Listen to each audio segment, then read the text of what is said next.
Bureau Chief of the Advocate, and would you come over here? Mark, we'll get you on.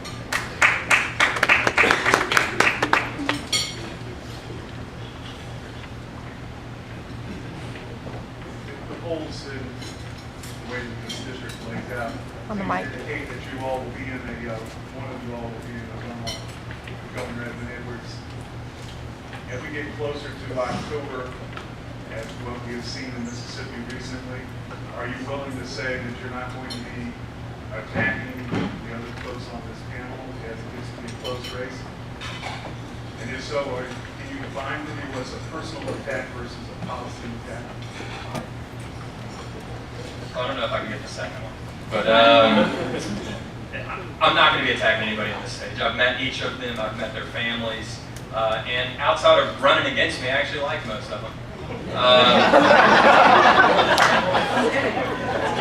Sense of humor.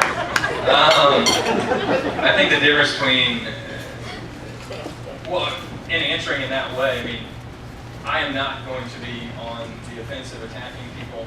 And I would hope at least my opponents would feel the exact same way. I've got enough to talk about myself and my experiences with the government, my experiences with business, my experiences with the people of our district, whether it's Livingston Parish or East Baton Rouge Parish or up in Point Capee or down in the Bayou, to not have to worry about talking about my opponents. I can talk about our issues here in the district, and I can talk about me as an individual and why I'm the best person for our district to send to Washington to fight for our children, our grandchildren, and the future of our country. So no personal attacks. No personal attacks.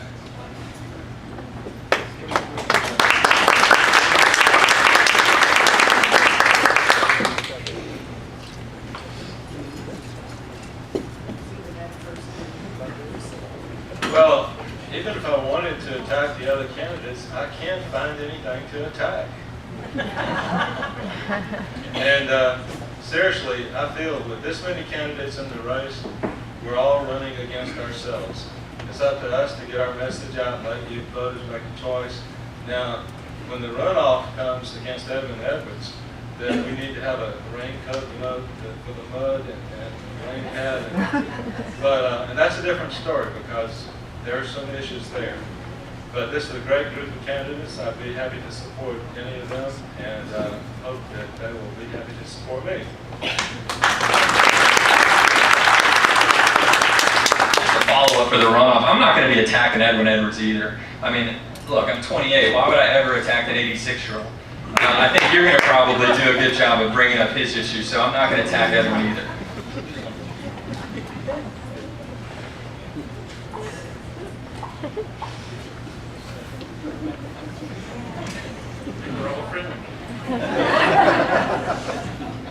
No, I'm not going to attack any of the other candidates. Each one of these candidates brings something unique and different life experience. Captain Bob, Paul, Trey, Mr. Graves, the rest of the table all bring something from their life experience that is very helpful to the process. And so I will highlight that there are differences between us and help you make a decision based on that, but I would not call that an attack. I would be happy if what turns out that I don't make the runoff to endorse any one of these candidates and work with them. That's not the plan. I don't expect to You've been the subject of that in the past campaign, so perhaps you could better define what is a policy attack versus a personal attack.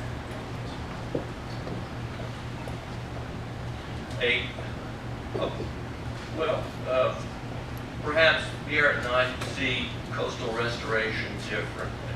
And if we were highlighting the way that that was working, that would be something different than me saying that I didn't like his tie. I mean, I can't think of, I'm not going to lay something out nasty on anybody, and that it's hard enough on our families. My mother was here earlier. She had to leave, but your family gets attacked, your children get attacked. They say nasty things about your wife, and they whisper things that are terrible about people, and I'm not going to participate in that.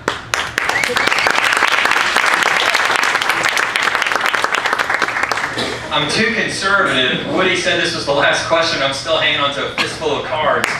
So really quick, I'm going to take this time. Thank you, Mark, for your questions. My grandmother's here, who's 90 years old.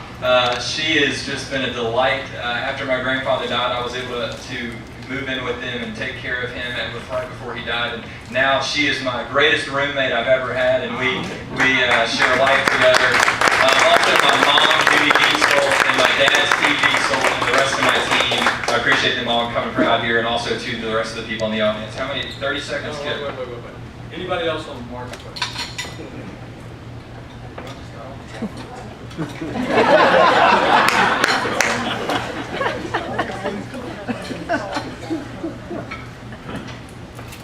I share the same sentiments in terms of wanting to keep everything substantive on issues, on policy, not personal. But you also put a couple of other things in your question that hurt my ears. One, in terms of this is being taken for granted that this will be a running against efforts. And one of my concerns is a lot of the assumptions based on the fact that there's a 25% minority vote in this district. I don't see that. I know that there are conservative values in minority communities that we can connect to. We can get minority voters to vote for anyone on this stage. So I'm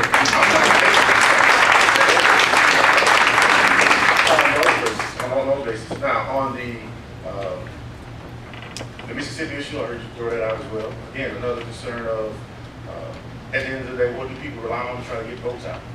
And if we're not going to try to bring out what's best in people, what's best in the people we're trying to get to vote for us, and go to things that degrade people, that degrade the expectations of people, and at the end of the day, something that we're trying to move away from because that's what the opposition does. That is something that we should definitely frown upon, shouldn't embrace ourselves, and not take it for granted that, again, that's what's going to happen on the other side, look to produce on our side, and get not give and see where any votes, and go after them the right way.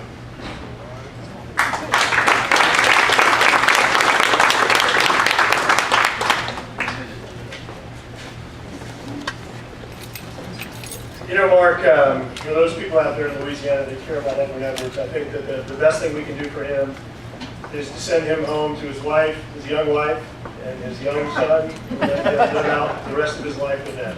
That's the best thing we can do for those that care about Edwin Edwards, is send him home to live out his years with them. In regard to all the candidates in this race, I mean, this really is amazing. People here compete with a number of people at a few tables here. But you know what it does? It makes us compete. It makes us work hard, and I like that. I think it's great. It makes us distinguish to you who's going to be a harder worker and who has better ideas. And so I think that this is a very healthy election. To have this many people, to have this many choices before you, and I also want to thank Mr. Jenkins and others for putting this together so we can have an educated electorate out there to make decisions based on the best candidate for Louisiana.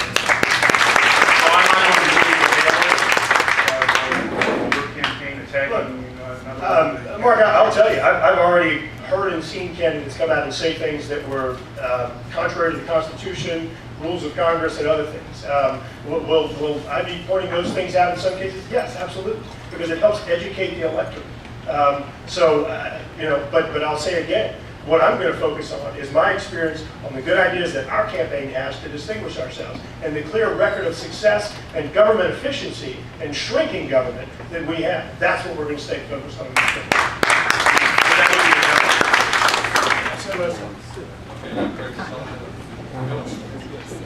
Thank you very much, Mark Allen. And that concludes our questions. And we have actually enough time left that we're going to be able to give each of the candidates in their closing statements just a few extra seconds. So we're going to be, instead of 1 minute, we're going to give you 90 seconds.